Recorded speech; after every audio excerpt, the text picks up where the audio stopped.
The views on a Breath of Fresh Air podcast reflects the parties involved, and we encourage you all to use it as a conversational tool that will lead to personal studies of your own. Hallelujah,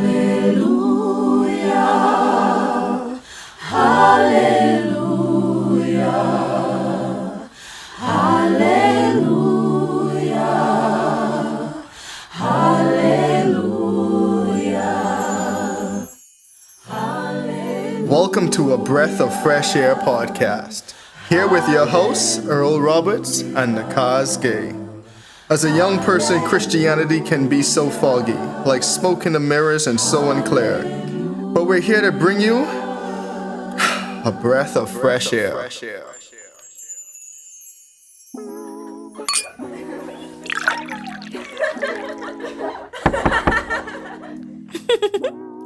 Now, who could this be, interrupting the Queen's woman-only banquet? Should we hear him out, girls? Apologies, Your Highness, but His Majesty, the King, has invited you to his banquet. You see, some of the royal guests have been partaking in some of the liquid festivities and, well, they consider this a fine time to showcase your beauty. And I have been blessed with the opportunity to be your escort. The King wants me to stop what I'm doing at my banquet to show me off at his banquet? Didn't we just have 6 months, 180 days of banqueting? The King has had too many opportunities to show me off, and I am not to be bothered tonight. But Your Highness, the King had his heart set on this. I received a direct command to escort you there, and I must obey his orders. He is the King. And I am your queen, and I say no. Apologies. As you wish, Your Highness.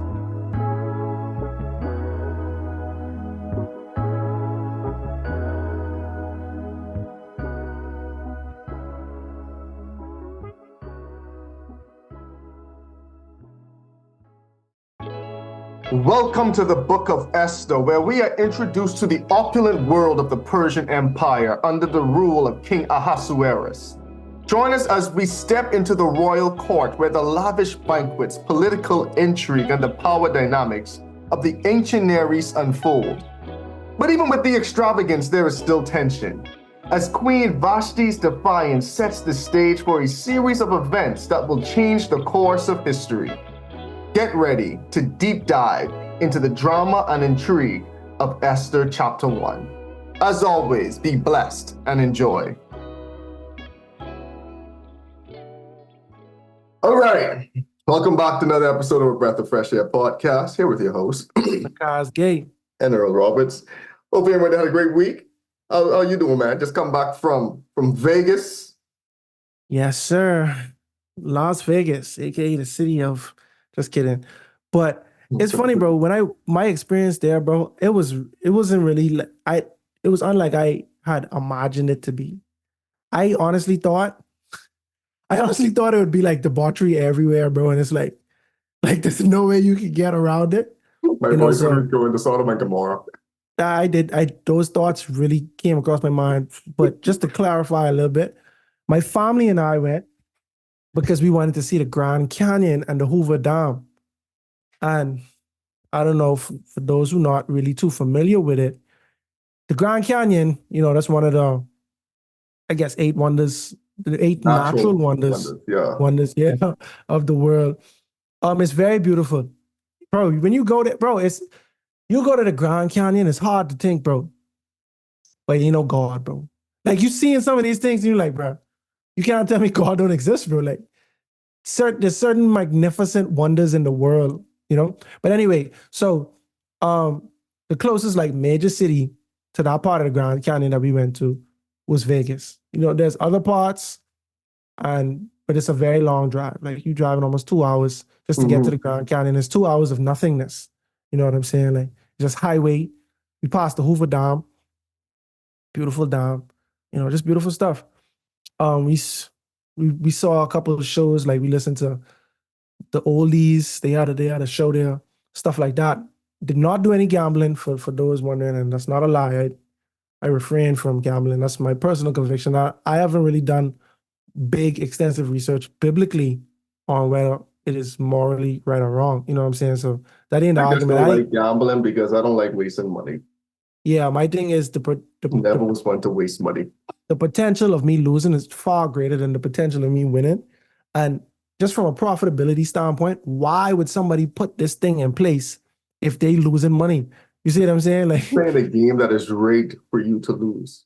and interesting enough, we went to the Mob Museum in Las Vegas, a little historic um, account of how Las Vegas was built and started. The mafia. Yep. I don't know if some people think the mafia like it's like a folklore, but they really existed. You know what I'm saying? And they built Las Vegas. And they, by design, put a lot of casinos there because that was a cash cow for them. You know what I'm saying? And I'm just thinking, even this in this in like the 1950s and 60s and stuff like that. Technology wasn't even that advanced. We was looking at the old slot machines, and I'm like, bro, who engineered this to have such low probability of winning, bro? Like, you know what I'm saying? Like, and it was just profitable and, you know, big tourist attraction, but so many things you could see in that city, bro. It's a beautiful city, dog. It was clean. That was tripping me out, bro. I thought it was gonna be dirty. No offense to anybody listening from that area. But because you know, most downtown-esque areas, bro, it don't be the cleanest. You know what I'm saying? Like, and I've heard a lot about homelessness there. I was on the main strip. I didn't really see a lot of negativity, bro. To be completely honest, bro, I thought I would have been seeing women of the night just in abundance and stuff. I didn't see any that I could recognize. You know what I'm saying? Like, for real. So like, this is not an odd for them. You know what I'm saying? But I do believe, like, if you into nature, some shows that they have, you know what I'm saying? Like, you could find, you know, they have historic exhibits. You know, they have stuff for children. I think this probably, in my opinion, the best tourist place in America to go. You know what I'm saying? Yeah, we spent the Sabbath at the Hoover Dam and at the Grand Canyon, bro. But I don't know, man. Like, the older I get, you know me, I'll be just on TikTok for a long time, just looking at bees and like other animals and stuff like that. I turn it into a wild thornberry over here, you know. But you know, when you just nature, bro, like when you spend time in nature, majesty of the canyon, bro, it's crazy. But like, I ain't get to see. I can be honest, you don't get to see. The canyon is so big. You know what I'm saying? It's like thousands of, if not hundreds of, because the Native Americans, they own 1 million acres of land in which the Grand Canyon is on that. I don't know how vast the Grand Canyon is. I'm sure that's Googleable. But it is very high. Very, very high. Higher, probably about 10 times higher than the Eiffel Tower, if not more. You know what I'm saying? Like, it's a very high monument, and it was beautiful, man. I had a lot of fun spending time with my nephews and my siblings and my mom, my brother-in-law, my wife. We had a really good time, bro. So, you know, that's my summary of our little vacation. How was your week? I know you were out of town as well. Oh yeah, I went to Dallas on a trip for work. It was good. It was good. And it's interesting, man, because I was talking to one of the clients, right? And it's interesting how God is speak through people. Bro, because I had a client trip, right? Like, I had a work trip, obviously, talking to a client. Me and this client actually, it's crazy. Like, me and him actually like the same age. Because he's one of the directors in the company, because his uncle in the company, whatever, right? Bro, like, some of the stuff, like, you know, we just praying to God. And anyway, long story short, some stuff he was telling me that I should be doing. He's like, bro, I can see this in you, right? Like, you should be doing this. Like, why are you still with these people or whatever? When it's the client telling you this. Which is, he's like, bro, you should like leave and do your own thing. And I'm like, bro, what? I appreciate your vote of confidence. I appreciate it, bro. Because like, it's like, you don't know me like that, but like, you could like just, me and him just talking and vibing. And he's like, bro, yeah, I could see this, bro. Like, you should just, and he was like, let's giving me tips like, yo, do this, do this, do this, do this. Like, you don't, like, you put, like, literally say, bro, you're pitching in yourself right now. You put it all in yourself for no reason. He's like, I don't talk like this with everybody. He said, but I can tell you different time. My project manager, like 5 seats away. I'm like, bro, but it's just interesting seeing how God literally talks through people. to let you know certain things that you should be doing. And it might not even come from a source you expect, but at the same time, too, you got to know when to appreciate the message. And, still pray and do what you got to do. But yeah, man, it was good. The trip was good. It was a quick trip. It was like a one day trip, one night trip. And then then landed on Wednesday and left Thursday. So it was pretty good. But God is good, man. God is good. Definitely moving, seeing things working out. Just gotta trust him. Just gotta trust him. Quick weekly thought before we get into the thing. This comes from Romans 12, verse 2. Essentially, it says, "Do not conform any longer to the pattern of this world, but be transformed by the renewing of your mind. Then you will be able to test and approve what God's will is, his good, pleasing, and perfect will." And me and Kash just had like a whole, wow, almost hour and a half conversation about different topics outside of this, right? But it's crazy how this was kind of one of the texts I wanted to just talk about, but some of our topics previously kind of also led to this. But man, do not conform any longer to the pattern of this world, but be renewed be transformed by the renewing of your mind. And Paul was writing to the Romans, naturally, book of Romans, but it's essentially saying that, hey man, your mind has to be transformed, but how the world is going, even so now, do not longer conform to the pattern of this world. And he who have eyes, let him see. He who have ears, let him hear. You kind of can, if you could see where the world is headed. You can see the things where the trajectory that things being approved, policies being in place, things being enacted, what the world accepts and the values the world is trying to push out on you. But Paul was saying from then, do not be conformed to the pattern of this world, but be transformed by renewing of your mind. Then you're able to test and approve of what God's perfect will is. You know what I'm saying? So man, I was reading in a book, the one thing that the devil likes to distract from God is things that are good, which is interesting, right? Because you're what you mean things that are good? The devil would give you things that you perceive are good to distract you from what God has that is great from you, right? So a lot of people think the devil just comes with things that are just blatantly bad. But the sad thing about it is if you don't even know what God's will for you is, something that you think is good in the long run will be bad for you. But the devil knows that. But the devil knows you can't see that ahead of you because you ain't even not connected with God. So it's very interesting when he says be transformed by renewing of your mind. And the reason why it's so important why our minds have to be renewed, because there's a lot of things that we think are good for us. There's a lot of things that we want. There's a lot of selfish desires that we want. And some of them are being noble desires, some of them are great desires, right? And the crazy thing about it, some of these things God wants for you too, but God wants you to get in a different way than you have planned for yourself. And so you have to be able to test and see what God's perfect, pleasing, perfect will is for you. And in a certain way, God wants you to go about certain things. Certain things he doesn't want you to compromise your character. He doesn't want you to compromise your values.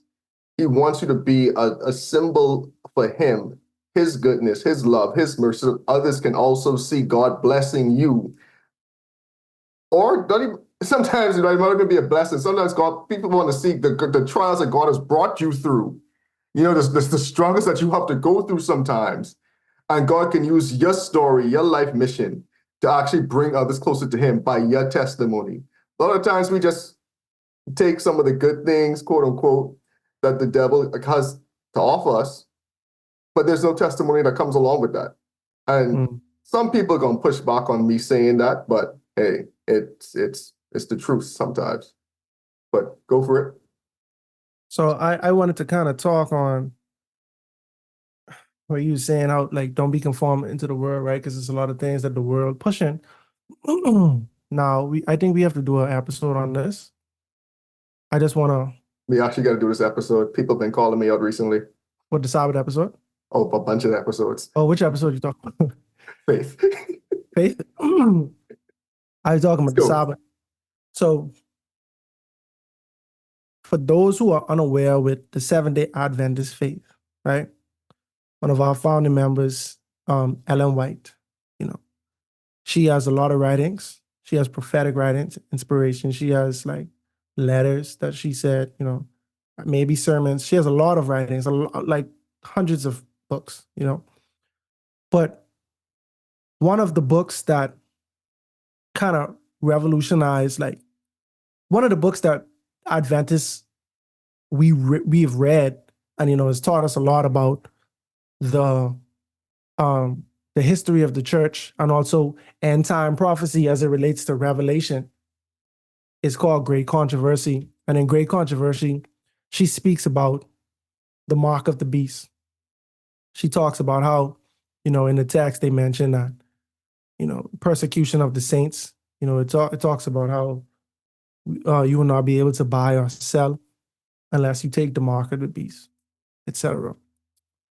And in the 1800s, that's when she existed. That's when she lived. She spoke about Sunday law, right? Now, I want to be clear that this is something that is future, because the book of Revelation speaks about a future period of time. It's really close to God's return, where by law, if you don't take this mark, you will not be able to buy or sell. And in the book, Great Controversy, she talks about how it's a long book, right? Trying to summarize. She builds the framework on how the beast, right? The false prophet, the beast, they would seek to change times and laws, right? Now, in regards to God's law, right? In regards to God, the things of God, what time and what law do you think they're talking about? Do you think they're talking about daylight saving time? It can't be. Everyone in the world don't do daylight savings time. As a matter of fact,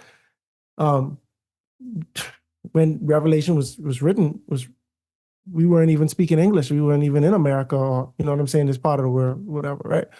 So when they say times and laws, they're talking about God's times and God's laws. In the Ten Commandments, in his law, the Ten Commandments, what commandment has a time and a law? The fourth commandment. Remember the Sabbath day to keep it holy. The Sabbath day, 6 days shalt thou labor and do all thy work, but the seventh day is the Sabbath, right? The seventh day of the week, that is the time of the week. That's the time, the seventh day.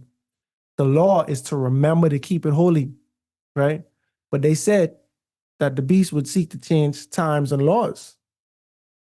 Now, when we go through the history of the church, right? The early church, we could find this in the book of in the New Testament. We could find in Acts, and everything after the Gospels, we could see the early church and instructions for the early church. Sometime after this book was written, you could go through the whole Bible, and Christians were not Romans. You know what I'm saying? They are predominantly Jews. A lot were Greek, but they converted. The Jews and the Gentiles all converted to Christianity. But the form of Christianity that we have today is broken off from the Roman church, right? Because a few hundred years after Jesus and Paul and those existed, the Romans converted to Christianity with Constantine. Long story short, they changed the day of the week that should be worshipped on from Saturday to Sunday, right? They didn't make this a Sabbath, but they say this the day we worshiping on, right? As time progressed, people look at it like, oh, this is the Sabbath because this is our day that we worship on. And they justify it by the fact that Jesus rose on this day. But if we being honest, Roman paganism, they worship the sun. Same thing with Greek paganism and Egyptian paganism. They worship the sun, right? So the day of the sun was always their holy day. And so this was the beast system. And then we go into later on, the book goes into Protestantism, right? The people that protested the Catholic order, right? The people that said, hey, y'all telling us we need to pay to get to heaven. That's not Bible. Faith alone is what we are justified by. You understand what I'm saying? Or we need to confess to somebody. No, they say confess your sins to God. You know what I'm saying? Like you calling the Pope father, but it says don't call anybody father. Like these are Bible things. You know what I'm saying? So there were people throughout the history of not the early church as in Bible, but early Christianity, I should say, that like in the 16th century, they like, bro, no, this is wrong. This is unbiblical. They're called Protestants, and that's why we have the term Protestant movement or whatever. Oh man, I really lost my train of thought. I just want to say something while you think you could remember it. So I just want to jump back to essentially why the Sabbath is so important, right? Because a lot of people be like, yo, why I'll keep on emphasizing the Sabbath, right? I know Kaz getting to the post part of why it's so important, right? But we'll get to the pre. So the reason why the Sabbath is so important is because it's God's mark of remembrance on who created the world, right? So you go back to Genesis chapter 2, right? I can just read chapter 2. Thus the heavens and earth were completed in all their vast array. By the seventh day, God had finished the work he had been doing. So on the seventh day, he rested from all his work.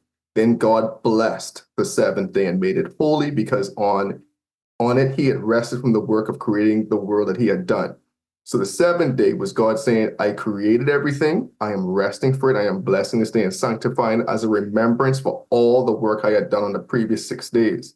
When you go to Exodus 20, because he mentioned the first part about it, right? But the last part about it, no, it says, remember Sabbath to keep it holy. 6 days you shall labor and do all the work. On the 7 days your Sabbath, the Lord the Lord your God. On it you shall not do any work, neither you, your son, your daughter, your male, female servant, no animals, or any foreigner residing in your towns.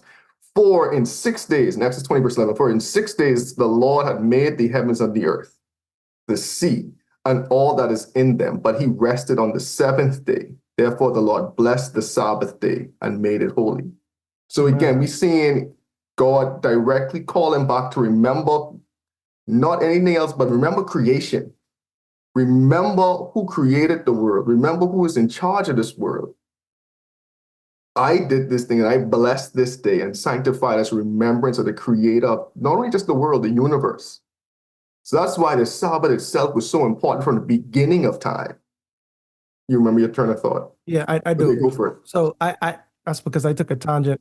So we were talking about the Protestants, right? They protested the Catholic faith. They were killed because of it. A lot of them in prison, XYZ. But if you Google who did the Protestants think the beast was, they all agreed that it was Rome. That's the ones who was changing times and laws. That's the one who was pushing false doctrine. That's the one who was persecuting saints that wanted to follow the book the way the book was actually written, right? And so now we think about just the history of it. And this is not an indictment on people that are Catholic today, because there are a lot of Catholics who are going to be in heaven that follow to the best of their knowledge, but they might not understand this history. You know what I'm saying? So we think about the mark that they had left on the church when they made this decree to change the day of worship. That was the time that they changed, the day, actually the law that they changed. We're going to worship on this day, right? They also changed time. The reason why we're on different calendars than when God told us is because different people in the Roman Empire, they changed the calendar, they changed the time of the day, you know what I'm saying? Like stuff like that. During the Bible times, when we read creation, he says the evening and the morning was the first day. So the day started at the evening. Now, in our calendar, the day starts at 12 a.m. And we might say that make more sense. But no, to me, it don't make sense to start a day in the middle of the night. Like at least when you see daytime and then when nighttime start, right?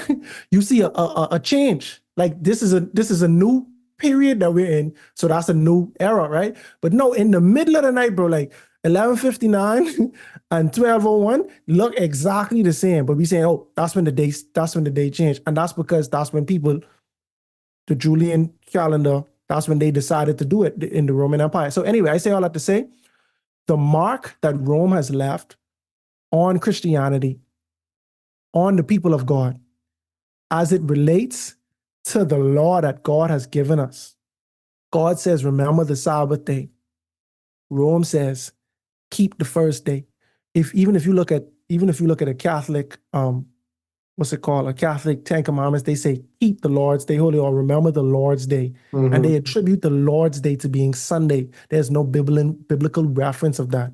The Bible in Revelation says, I was in the Spirit on the Lord's Day. But before that text even there was no establishment that Sunday was now the Lord's Day. No text that say, hey, this is the Lord's Day now.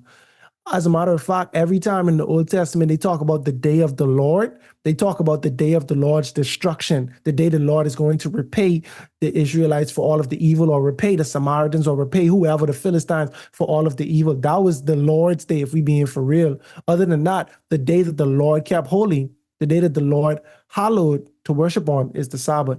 And so I say all that to say, Ellen White, in her book, Great Controversy, she spoke about a time when there's going to be a civil law, church and state on one accord, where they're going to say, hey, yo, we need to worship on this on our Sabbath, on the false Sabbath. By law, we need to keep this day holy, right? And then come a time where people just could do it. Oh yeah, we get the day off or whatever, right? And then it can come a time where it's like, no, hold on. But if y'all keeping this day and y'all also keeping the Sabbath, we gotta penalize y'all for that because y'all ain't being locked in on Sunday. And then it come a time where it's like, no, we arresting y'all for that. No, we killing y'all, we persecuting y'all because y'all would much rather keep the Lord's command than to keep the command of man. You see what I'm saying? The mark that the beast gave us. You see what I'm saying? And with that said, in the year of our Lord 2024, the Republican Party has released their policy called Project 2025, where these are all of the list of policies that they plan to, push the Congress and have voted on. But this is their agenda that they would like to implement if they were to win. And in order to find this, you could go to project2025.org, go to menu, click policy, click read the mandate, and on page 589, and I'm saying this so it's not like, oh, this is like I'm falsifying a document or whatever, right? But it says Sabbath rest. God ordained the Sabbath as a day of rest, and until very recently, the Judeo-Christian tradition sought to honor that mandate by moral and legal regulation of work on that day. Moreover, a shared day off makes it possible for families and communities to enjoy time off together rather than atomize individuals and provides a healthier cadence of life for everyone. Unfortunately, that communal day of rest eroded under the pressures of consumerism and secularism, especially for low-income workers. Congress should encourage this is very small. Congress should encourage communal rest by amending the Fair Labor Standards Act to require that workers be paid time and a half for hours worked on the Sabbath. That day would default to Sunday, except for employers with a sincere religious observance of a Sabbath at a different time, right? So that's where they have a little section for Adventists or maybe Muslims, people who worship on a different day. So here we see they are pushing that, hey, a day of rest, bro, is much needed. You see what I'm saying? So we wanna push a day of rest. The day would default, of course, be Sunday, right? Whereas in the Bible, there was never a day of rest of Sunday. Even now, like Protestant Sunday worshiping church, not worshiping, but the people who go to church on Sunday, they don't keep that as the day of rest. Because some people might go to work and then go to church and stuff like that. You watch sports and stuff like that. You don't observe Sunday the way the Sabbath was said to be observed, and they believe that it's different laws in place, etc. Right? But now, the Republican Party is saying that, we want a Sabbath rest, but on Sunday. And in order to push that, we're going to try to get companies to pay employees time and a half if they must work that day, because that'll incentivize companies to say, hey, let's save this salary expense by just not working on that day. You know what I'm saying? And so this is the beginning of it. And I'm sorry, this was a very long preface, but I feel like we would be remiss if we have this information and we don't at least share it, because whether you believe it or not, have this at the forefront of your mind so that when you see things progressing, you could look at great controversy with a little more validity, because from the 1800s, Ellen White prophesied that, hey, this is how the mark of the beast is going to be issued. A lot of people disagree. A lot of people have pushed back. Keep this at the forefront of your mind as things progress. It's very similar to how they treated the solution, because I don't want to get shadow banned. You say the wrong thing on YouTube, they suppress your vibe. But basically, when people didn't take that, other people shun them. Oh, you can't go to work. You can't do this and that and the third. I do believe they're going to treat this the same way that they treated the solution. Yeah, I do think we need to do a full episode on like the Sabbath for real now. That actually explain and break down like what is a beast and how we get to all these conclusions, just to see the timeline, how things progress. The way just to make it clearer. So I mean, this was like a quick, brief introduction to it, but now at this point we should definitely do the full thing. That way it's a clearer transition. Yep. But yeah, it's just like, I mean, Everyone can see the world's getting progressively more defiled and defamed. So gotta be aware of what's happening. And like this way, you gotta study the Bible, study to show they self-approved. And like in Revelation, even, well, not Revelation, it was Matthew, either way. Like you gotta study, because in the time of the end, if you don't know, and if possible, the very elect may be deceived. So again, we made this joke before, but if the very elect, if possible, may be deceived, and if you ain't on the very elect level, and all but saying you will be deceived. That's how I received that. But if the very elect have a possibility, a chance to be deceived, what do you think about those who What ain't happened to you? What happened to you? You think about it, man. Even in Noah's day, there was people who was preaching against the ark. Right. There's people who was preaching directly against the flood that Noah was preaching that's coming. You gotta remember, it was 120 years before the flood actually came. And Noah was in the ark for about a week before it actually even started to rain. So again, you gotta be aware of what's happening. And again, you gotta study and follow the discernment of the Holy Spirit for yourself. And you know what I like about that? He went in the ark before it started raining, bro. Because boy, we gotta be prepared before it start to rain. Like, you know what I'm saying? Like before the things start cracking down. If y'all ever thought about the mark of the beast and preparing yourself against it, you can't start to prepare when the mark of the beast is issued, or when it is a past mandate of keeping this, you know what I'm saying, of this day, you know. But yeah, study to show yourself approved, man, because mark of the beast is so serious, bro, to the point where people don't even say 666, bro. Like you go to the counter, your thing equal that amount. Oh, you need to pay, you need to get something else or remove something. Man. So if it's so important, you have to be convinced in your mind of what it is, bro.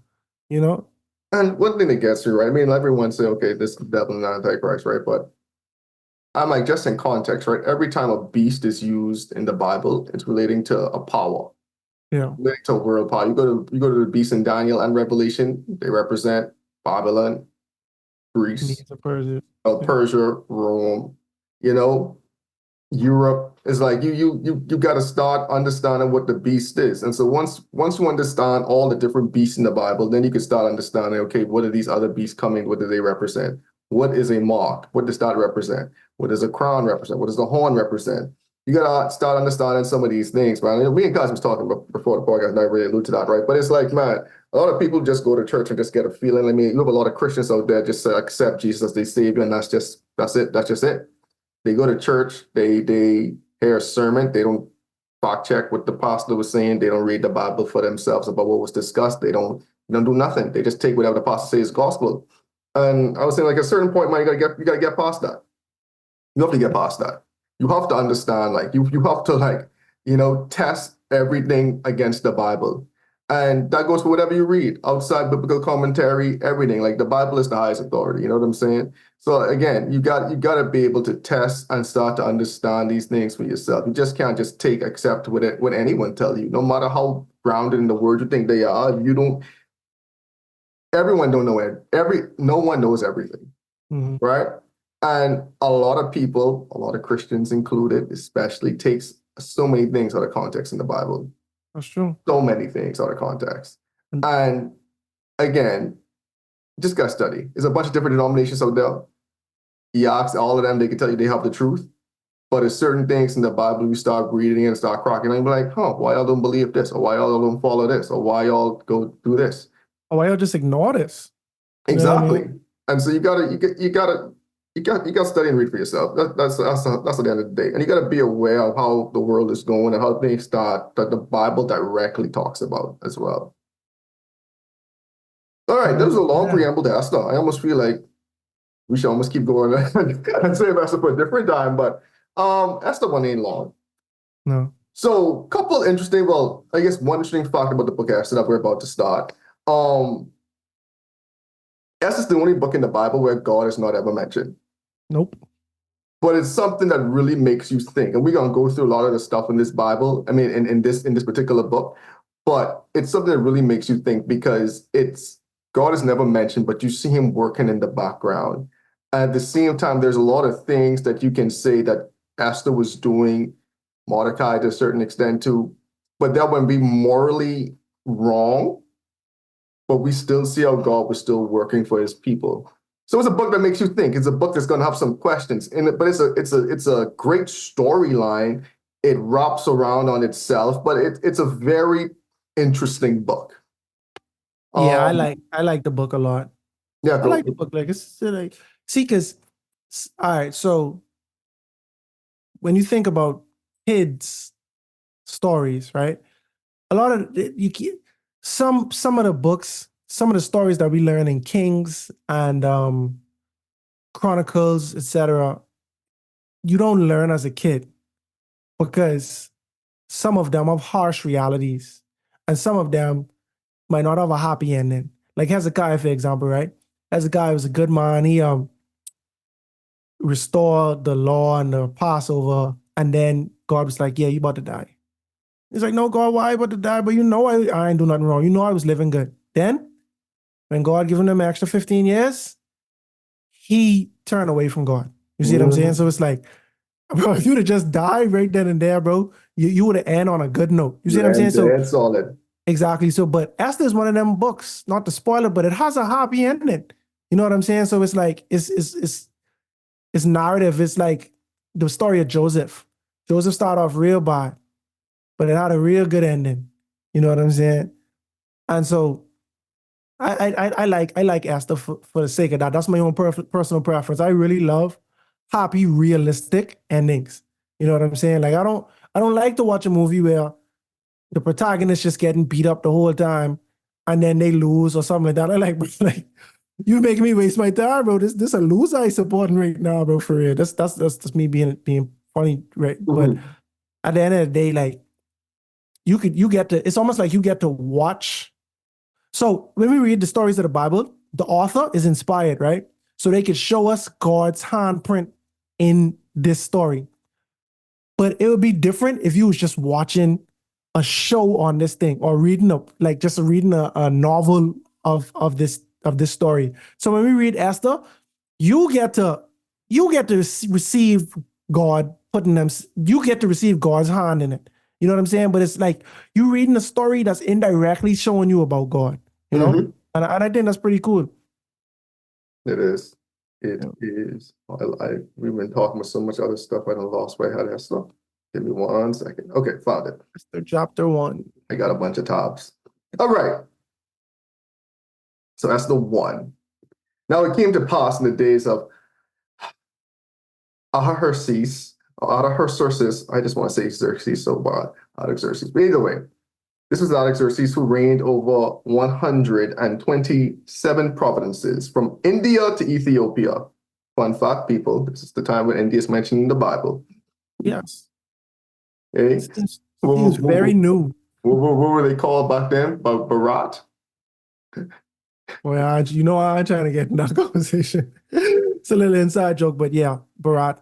India, interchangeable. And Ethiopia might have been called Kush at this point in time, you know? Either way, in those days when King Ahasuerus sat on the throne of his kingdom, which was in Shushan or Susa, depending on, you know, how you want to call it, the citadel, that in the 3rd year of his reign, he made a feast for all of his officials and servants, the powers of Persia and Media, the nobles and the providences of the prince of the provinces being before him, when he showed the riches of his glorious kingdom and the splendor of his excellent majesty for many days, 180 days in all. You know how bad you gotta be, bro, to throw a 180-day festival, bro. You know how rich and playful you gotta be to do that, bro. But you don't get tired of partying, G? Oh man, bro, that's half a year, bro. That's literally 6 months, bro. Yes. That is literally 6 months. But a whole year you partying. Straight, bro, nonstop. Straight true. Boy, eyes get exhausted a 4-day festival. Now, mind you, the festival over a weekend, bro. Now, mind you, the festival, it might have been a little different. Like one day you do something that ain't really that taxing. You know what I mean? You might just dress up in this way today, or who knows? But 6 months, that's crazy. They used to do it big. Ahasuerus, Artaxerxes, however you pronounce it, they is carrying on board. So yeah, man, he is very playful. 180 days, that's just a long time to be partying. And it's just to show off, bro. Like, look how great my kingdom is. Look how rich I is. Look at the splendor of my kingdom. You know, I've done so well. All power to the Medes and the Persians. For real. It's crazy. So in verse 5, when these days were completed, the king made a feast lasting 7 days. So if this wasn't enough, we could throw one more feast just to round it all out. A week of a feast. Now, see, that begs the question, the difference between a festival and a feast, because when I think of a festival, I do think that good eating and drinking was involved. You see what I'm saying? Already. But now you've got a feast on top of that. Okay. Now we just narrowed it down, you know? Yeah, it's just feast. You know what I mean? Ain't none of that extra stuff. We just eating and loving ourselves. And being good. Yeah. All right. Lasted 7 days for all the people who were present in Shushan, the citadel, from great to small in the court of the guardian of the king's palace. There were white and blue linen curtains fastened with cords of fine linen and purple on silver rods and marble pillars. And the couches were made of gold and silver on a mosaic pavement of alabaster, turquoise, and white and black marble. Whoa. And they were served drinks in golden vessels, and each vessel being different from the other, the royal wine in abundance, according to the generosity of the king. In accordance with the law, the drinking was not compulsory. Okay. For so the king had ordered all the officers of his household that they should do according to each man's pleasure. So limitations, temperance. If you into that. If you're into that. He said, hey, I throw in this big festival, I ain't telling you gotta drink. Right. But I ain't telling you can't drink. Do as you wish. But whatever you want, it here. Well, it's up to you. Mercy. So now we see, but no, even going by, bro. We see this is like a decadent event. Everyone drinking from gold cups. The linens are pristine. All the alabaster in the pavement and turquoise, which is actually actual mineral stone with white and black marble. And it's funny because when they say when they start off and they say the rods was made of steel, right? It's so funny because it's a silver. It's a silver, right? I like, bro, we know the color silver. But when I look at my crutches, they silver, but that ain't made of silver. You know what I mean? Like, that's not the element silver. Exactly. They are real of everything. This wasn't gold colored. This was gold. The solid gold, my friend. Solid gold. Solid gold. Right. Solid silver. Real marble, not no fake granite and quartz and that's crazy. Man. So verse 9, Queen Vashti also made a feast for the women in the royal palace, which belonged to King Ahasuerus. I don't want to say his name. On the 7th day, when the heart of the king was merry with wine, he commanded Mehuman, Bestha, Harbona, Bigtha, Abagath, Zithar, and Carcass, 7 eunuchs who had served in the presence of the king, to bring Queen Vashti before the king, wearing her royal crown in order to show her beauty to the people and the officials, for she was beautiful to behold. Okay. But Queen Vashti refused to come at the king's command brought by his eunuchs. Therefore the king was furious in his anger, and his anger burned within him. Then the king said to his wives... Pause right there for a second, bro. You don't even get Vashti's side of the story, though. No. Vashti might have been like, boy, my makeup in, you know? Oh, I having a bad day. You know what I mean? I ain't joking, but yeah, that's crazy. The Vashti is like, no, I straight, bro. Same time, on your trophy need a dread. Like, But this the king. it is the king. This the It is the king. king. This the king, and you know he drunk right now, buddy. Drunk. But it's interesting though. As the wife of the king, you would believe, as the queen, actually, you would believe. And the reason I say different between wife and king, because Solomon had many concubines, whatever, right? Many wives, many concubines. You the queen, you would assume that she knows her husband. So I could argue that she could do this type of thing and it just be a slap on the wrist under normal circumstances. Mm-hmm. But we could watch it unfold. We could watch it unfold. But why you think she ain't come though, for real? I think because I watch kids cartoons on Esther.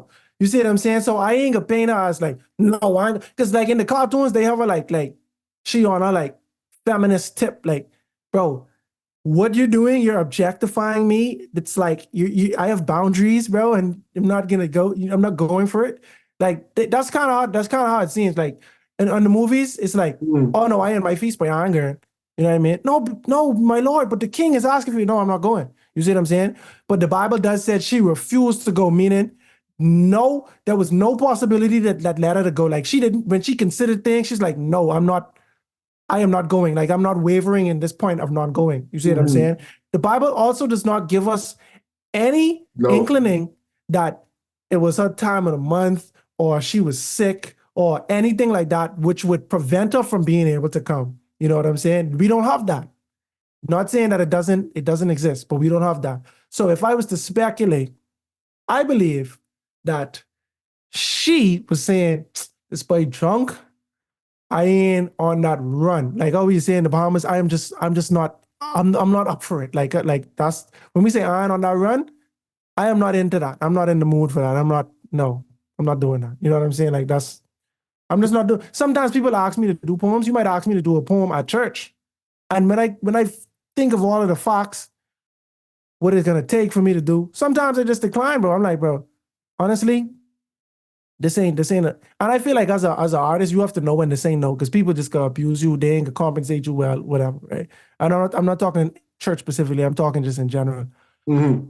I believe that she just was not interested in being around this man and all his drunk buddies. They probably can make her do a dance or everybody looking at her, they might be trying to. Anyway, they just looking at her, just admiring her. She wasn't into this. I ain't into that, bro. Like, I am not in the mood today. Not today. That's my opinion. But what is your opinion, King C? You ain't say it for that one. You ain't say it for that one. What All the times. What you think the queen? All the times you can use that line. When you try to use it. It depends, right? Because if you read like other commentary and stuff, like people say just like the Jewish belief, but this ain't nothing biblical about this, right? Saying that there was an argument. Jewish or Persian? No, Jewish. Okay. Like the actual Jews. Writers. Yeah. Their understanding was like there was he was doing it for vanity. There was a conversation on which women were the most beautiful. So he was like, bro, y'all can't touch Persian women. Y'all didn't see Vashti. We bringing Vashti out. Okay. And I think that's also why some of the cartoons took that angle as well. Yeah, no, I ain't mad at them for taking that angle, but I just trying to say, like, if I just was to go by the text, I can't. No, it's nothing in the Bible that says why. The Bible literally just doesn't give you a reason why she didn't come out. So people try to come up with a reason or fabricate a reason. Honestly, I think at the time too, but your husband, bro, but you were out here doing foolishness. I know, but we just come off. But at this point, this like 186 days of partying, For real. I tired of being objectified. I just tired, bro. Like you throw a feast for these people, so I automatically. The thing about it, the purpose just literally set up, bro. She was throwing a feast for the women. Right. You have all the men over here. I have all the women over here. What you calling me for, bro? But we've seen that though. Bro, I could try my best to get Yana, my wife Yana, on the board to for a woman's perspective. You see what I'm saying? Like, I could try my best, bro. I know she's a lot of times when we record and she's have our Bible study going. Yeah, I gotta come through during the week. Yeah. So So I believe we've seen this a lot, bro. We've seen, you and I, bro, we've seen somebody, we go to an event or a party, somebody with their girl, they drunk, and they making their girl very uncomfortable. Or not even they girl. There's a phrase like, bro, you scaring the ladies, bro. Like, you know what I Yeah. mean? Control You ever had yourself. that, you ever had that brethren? They just get so drunk, bro. They start doing such extra stuff. You're like, but you scaring the girls, bro. Like, you know what I mean? Like, type of Relax. situation, right? So, and I think about like, I've heard stories of like celebrities, like athletes, right? They get their trophy girl, right?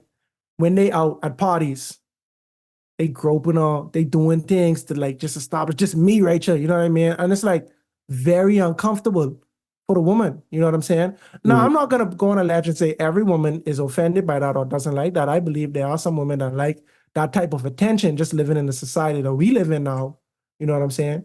But Vashti probably was not in the mood for that. If not, was just tired, bro. We might have. It's so funny. We might have been through this for 6 months straight now. Can I get a week off? You know what I'm saying? For whatever Exactly. reason, she refused. But I do believe that Vashti believed that what she did was not that bad. Yeah. I believe she felt like she could get away with doing that. Bro, because As it's a the queen, last day of the festival where we both throw in different parties for our respective guests. I think she would make, quite honestly, I think she was just tired and like burnt out, bro. Mm.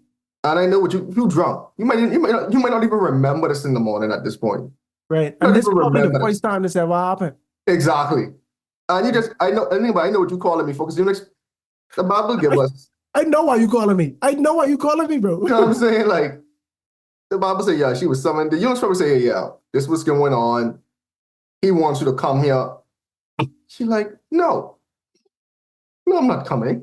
Yeah, and I saw the eunuchs. I ain't sure, but I know the eunuchs described the conditions. Yeah, of When course. she come. It's like, no, they was just talking. They was having a beauty pageant just now, bro. Yeah, he really wants you to come. You know what I mean? And then guess what? Do you want to be the bearer of bad news to the king? Do you want to say, King, your wife say no? So you're gonna make sure that that woman come. Like, please come. You see what I'm saying? Like, But not for please, your life, for ours. for our sake. So now in verse 13, then the king said to the wise men who understood the times, for this was the king's manner toward all who knew law and justice, those closest to him being Karshena, Sethar, Admartha, Tarshish, Meres, Marsena, and Memucan, and some more anyway. The 7 princes of Persia and Media, who had access to the king's presence and who ranked highest in the kingdom. What shall we do with Queen Vashti according to the law, because she did not obey the command of King Ahasuerus? I just want to say Ahasuerus, even though I'm saying his name wrong, forgive me. Brought to her by the eunuchs. So now this is so interesting, right? Right. Go for it. No, go on. I was saying, like, so now they around here saying, hey, we can't let this slide. Exactly. Which is also interesting because remember the context, bro. They all, everyone had the option to drink. So this is me inferring. They got this thing. It's the 7th day of this thing, bro. The thing about the end, bro. Mm-hmm. You're all here drinking. The king drunk. Y'all probably a little intoxicated too. Y'all might not be the level as the king because the king on one right now. This is splendor and glory up for display. But y'all are on one right now. And y'all saying, wait, but we can't let this slide, bro. We can't let this slide, bro. She around here disrespect. I know it's so funny. They said yet the other day. Hold on, I just want to read one more line, man. Hold on. And Newman answered the king and the princess. Queen Vashti had not only wronged the king, but also all the princes and all the people who are in the province of the king Ahasuerus. So they around here trying to take it personal. But she ain't only disrespect you, bro. But she disrespect us. Right. At first I'd be like, but who are y'all? They're the princes, though. They're the princes. Hey, right? You know what's crazy, right? Because usually would be like, oh, she not only disrespected the prince, she disrespected the king. That's like, no, she don't really disrespect you, king. She disrespect us. We take this person like, hold on, no, Right, y'all, like they say, y'all like saying this, they, yeah, y'all saying this like y'all is the head honchos. So yeah, no, it don't work that way. but that's what I'm saying. So consider this, right? Now, I could be misinterpreted. And I like to preface with that so people understand that I might read something different than you. And my way in law, your way in law. You know what I mean? So the way I read this is we having a party, bro. All of the highest ranking people, all of the most important people in this kingdom are here. We in the midst of the party, I pull scene. I say, yo, I am about to bring my wife. She about to shut it down how pretty she is. So now it's anticipation. Nah, time going by, getting a little, I just tell you all, wait, how about to, she about to come right now. She about to come right now. So now I a little embarrassed. You come back to me and say, she ain't coming.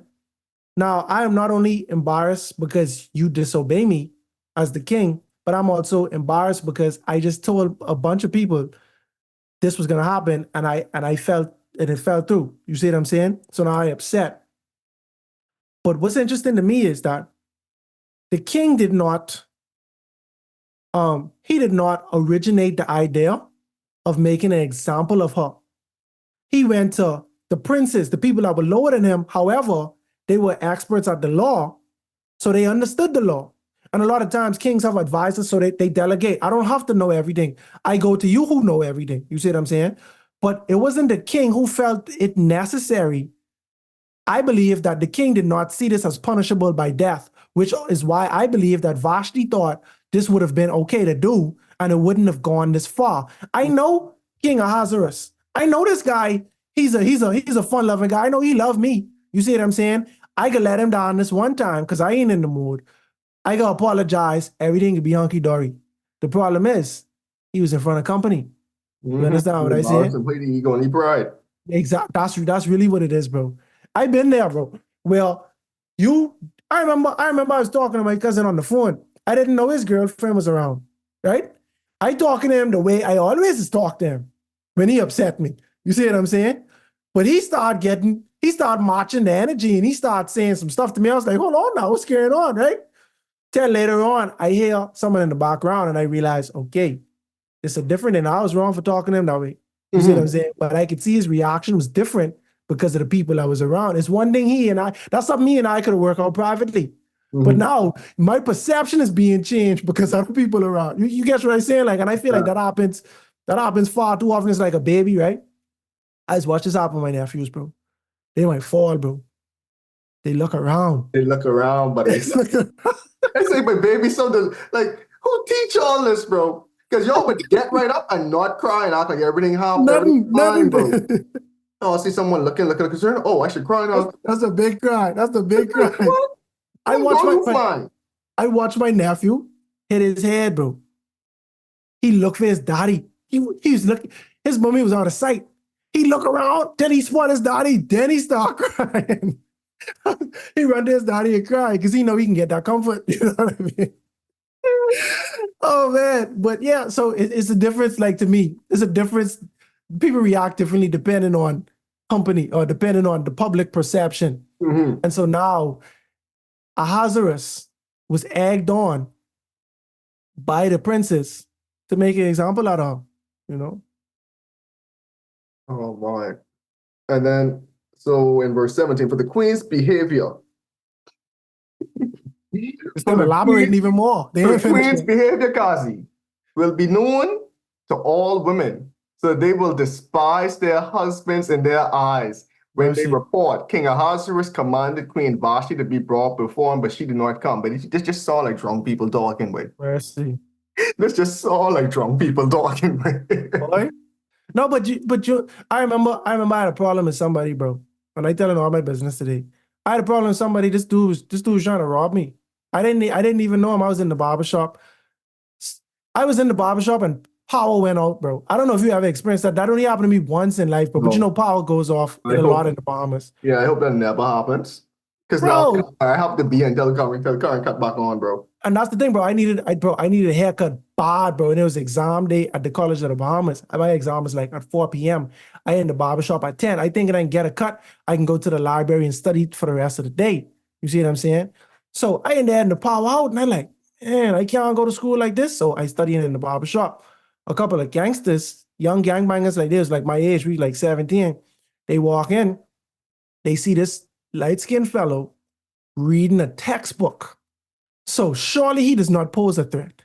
You get what I said? That's how they look at it. So they wanted to rob me of my cell phone. I didn't really have anything of value, but I had gotten robbed of a chain months prior. And so I did not like that feeling. And so in my mind, I was like, boy, this could be a hard day for y'all. I ain't care, but y'all got to show me y'all have a weapon. This is me being ignorant. Anyway, so they pull up on me to get my phone. I tell them no. I was like, no, bro, I'm not giving you my phone, bro. There's three of them. They surround me. Give me your phone. They shouting at me. This is right in front of Doris Johnson High School. I was like, bro, I'm not giving you my phone, bro. I saw a friend of mine pull up at the barber shop. I ain't acknowledged the friend. I walk inside, right? Mhm. They telling me, you'll never come out your boy. What? Whatever, bro, whatever. I ain't even acknowledged my boy. He get his hair cut, everything. We ain't even look at each other. When he leave, I leave. I say, but give me a ride. While we was on the ride, they start walking out like they was about to do something. And I explained the situation. My boy parked the car. He said, no, boy, he pulled back in the barbershop. I said, boy, please go. I said, bro, please. Boy, please go to drop me. I ain't even asking you to drop me to school, just drop me further down on the bus stop, bro. You know what I mean? Because at the end of the day, you ain't gonna take me to and from school for the rest of my life, bro. I will see these guys. I've seen them before, bro. Like, you know what I mean? But he was saying, no, he was instigating. You gotta nip this in the bud, bro. You gotta cut this off now, bro. When they see you, but if you run now, they're gonna think they can always do that. And that's what he's saying. And I was like, but I can deal with that later, bro. I ain't dealing with that now. Right now, I gotta. I just need to take this exam, bro. I got an exam to take. We can deal with this later, bro. You know what I mean? And so that's what that reminds me of. Right now, and he went on to say, no, bro, it was a dude that was playing with me. I allow him one time. He keep playing with me and XYZ. So now you projecting. So these princes was like, bro, you have to nip this in the bud, bro. Because now my movie, my wife could come and think she could disobey me because the king doing it. You see how like they happening. You see, like they made it very personal. Vashti will not be an example to my wife. See, because if she set the precedent, they can follow suit, and that's not happening. So you got to do something. We ain't running a slack ship here in Mead and Persia. You're running a tight ship. Running a tight ship around here. And you know, the theory of it, right? Of nibbing something in the bud. You could, I feel like you could latch onto that easy. Like, it makes sense. All right, if I stop this now, the thing can happen later. But at the same time, bro, grace and mercy, God give us grace to figure it out sometimes. You know what I mean? And nibbing something in the bud don't mean just by the thought of nibbing it in the bud. I think that means like when something dangerous happens to a plant, like you cut that off instantly. Like when they start to grow in a certain way, like you cut that off, you prune it or whatever. But that don't mean kill Vashti, bro. You know what I mean? Like you kill her. That's like the most extreme rendition of nibbing something in the bud. You catch what I'm saying? Mm-hmm. But them princes, they really projected onto him. They took it personally. They take it personally, but she ain't disrespect you, bro. She disrespect us. We the princes, bro. You know what I mean? Right? That's serious.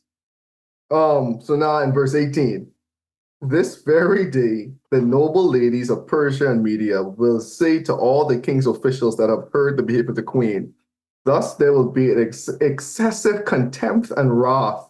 Mercy, Lord. If it pleases the king, like everyone to say that, king, if it pleases you, let a royal decree go out from him, and let it be recorded in the laws of the Medes and the Persians, so that it will not be altered, that Vashti shall come no more before the king Ahasuerus, and let the king give her royal position to another who is better than she. When the king's decree, which he will make, is proclaimed throughout all of his empire, for it is great, all the wives will honor their husbands, both great and small. So here we see where he came to them for the law, and they proposed a new law be made. So there wasn't precedent in the Persian and Median law at the time. You catch what I'm saying? So it's like he could have said, no, I'm not doing that. You know what I'm saying? Because He came and say, bro, tell me by law, how do we handle this situation? And they saying, bro, I ain't gonna lie, but you need to deal with this situation. Matter of fact, but let's cut a new law right now, bro. As of today, we can set a precedent, you know? And so that leads me to believe that there's possibility that he was influenced into this decision and that wasn't always in his heart to do, you know? Yeah, like, man, oh man. Are we also seeing like a setup or something too, right? Like, because this could come up, this could come and play in different stories and as we go through the other books of the Old Testament. But in those days, especially in the Persian kingdom, empire, however you want to refer to it, when the king made a decree, that decree stood. Yes. We got emphasis of that when we was talking about Zerubbabel and Ezra and Nehemiah. When the previous one of the previous Persian kings went back in history and saw what Cyrus says, oh, he said this, it still stands. Mm-hmm. You know, it was like a couple centuries later, well, a couple decades later. So and then even in the book of Daniel, exactly, as you say, especially in Daniel, we see like it comes up. We gonna see it again in Esther too, where the king made a decree and he was like, bro, I can't take it back, but I got to sign a new decree to help you all, but I can't take back what was already signed in the law, which is kind of interesting. Like, yeah, they can't retract anything. And they stood by that too, which is so wild too. There's like that's so funny because you could get around it by making a new law that negates the old law. You know what I'm saying? But it's like nowadays you see people, especially in America, oh, we made this law, this isn't working. Yeah, let's just repeal that law. Let's just repeal that law. Yeah. Back then it was like, yo, sorry guys, this is what stood. So we gotta go through this. Yeah, crazy. And yeah, so now in verse 21, and the reply pleased the king and the princess, and the king did accordingly to the word of Memucan. And he sent letters to all the king's provinces, and each province in its own script, and to every people in their own language, that each man should be a master in his own house and speak the language of his own people. So even here we see, which is interesting too, because we got a brief introduction at the beginning of the chapter, how vast the Persian Empire was, but we see even here in verse 22, we saying, oh yeah, all the different languages that this kingdom encompasses, they will get this decree in their language. Mm. So there will be no discrepancies on what just happened. You want it in, I guess, Hebrew. I was gonna say some of these languages was ancient back then. Like, what was the ancient Hindu language? Like, I don't even know. Was it always Hindu back then? I feel sure like I could know this. But either way, whatever languages they were, because it was a bunch of different kingdoms. Greek and all was still a part of these people at that time. Either way, they got their language. So what do you think so far about like overall verse chapter 1? Chapter 1 is cool, bro, because we have a very short drama. We could identify the conflict. You know, they set the stage. The kingdom was from India to Ethiopia. That's the entire Middle East. That's the entire East. You see what I'm saying? Like, well, not the entire. It's still missing out. Like probably China. Anyway, it's a very vast network that he ruled over, and now his empire was so big he could have had a party for 6 months straight. Festival 6 months straight, bro. I like, bro. Y'all must not have had no problems with like war or enemies or nothing like that. Y'all worshiping, y'all partying 6 months straight, bro. Y'all, that's a lot of downtime y'all got. And so we see a situation where the queen disrespected the king by refusing his request. The king wasn't asking her to come. The king was telling her to come, and she denied it. And so punishment had to be made. Now, the initial decree stated that she is no longer queen, that he looking for another decree. What's interesting to me, though, let me go back a little bit, right? Let a royal decree go and let it be recorded in the laws of Persian and the Medians, so that it would be altered that Vashti shall come no more before the king Ahasuerus, and let the king give her royal position to another who is better than she, right? Under the king's decrees which he will make, when the king's decree which he will make is proclaimed throughout all his empire, All the wives will honor their husbands, both small and great. So they issue a decree that this lady just lost a title and it's going somewhere else. And as a result, this is going to keep the morale of the husband-wife relationship intact. But it went to every nation in every language, right? So now, to me, this is like a ad for this is like a listing, a job listing, new queen to come. And every language knows this. It just make it interesting to me that the way they handle this, because later on in the book, we're going to learn that there was some racism between certain nations, right? Mhm. If you only wanted a Persian wife, why, when you wrote to the other nations, you include all of this? You get what I'm saying? Like, you open it up to Just been like, everybody. hey, women have to listen to their husbands. I mean, that's just Straight up, like you. keep it at that. Y'all won't give the whole backstory. Sometimes when you say a little bit too much information, it's like you said, it's like you. But nah, Yeah. I guess in full transparency, this is why we doing this. And again, bro, these people who come up with this, but when they highly intoxicated, bro, and when you intoxicated, bro, you are very emotional. It's hard to That's be. if they drink, though. Huh? Memucan, let's say Memucan didn't used to drink, according to his own what they call compulsion. That's the Yeah. only exception. Yeah, Mamuka might have been a little sober here. That's the only exception, because otherwise he would have been drinking and Plus, drunk. he's a eunuch too, right? I don't know. Let me stop. I was going to say something. I think he's one of the princes. All right, good. Yeah, he's one of the okay. princes. Yeah, he's one of the princes. Yeah, who knows? He might have been them once. And, you know, them villains who's always seen the background with the round spectacles who just has pushed them up. I think he's one of them. Like, this is my time to enact some damage. It's funny because in every kingdom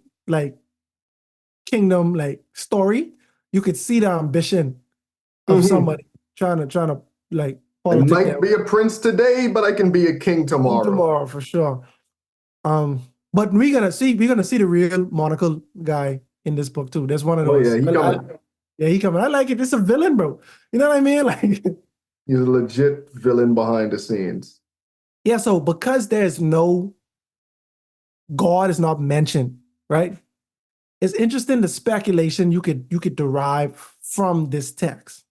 I look at this as like a historic thing, because this isn't even related to God's people. This is just setting it up to show you how God's people get even involved in the affairs of the Medes and the Persian Empire.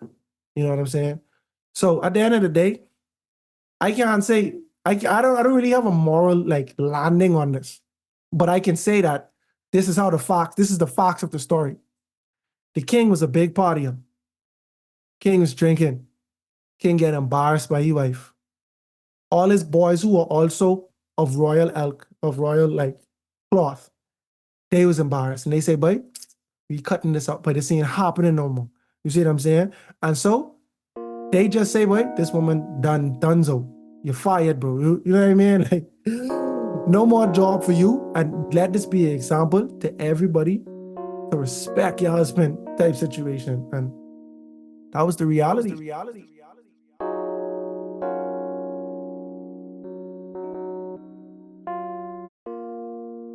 After Ahasuerus, king of Media and Persia, threw a 6-month-long banquet, he decided to throw another banquet that lasted a week.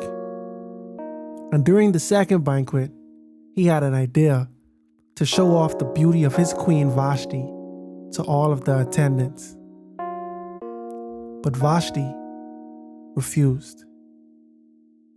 This angered the king, and as a result, the princes of the kingdom advised the king to banish Vashti and search for a new queen. But we'll talk more about that on the next episode of A Breath of Fresh Air. Tonight's episode included voice acting by Ayana Gay, as well as your host, Nakhaz Gay. Remember to go ahead and research on your own in order to get a more firm understanding of tonight's episode. And if you enjoyed it, make sure to like, subscribe, and share with your friends. You can follow us on social media at A Breath of Fresh Air Pod on Instagram and BOFAPOD on Twitter. Thanks everyone, and we'll see you next week.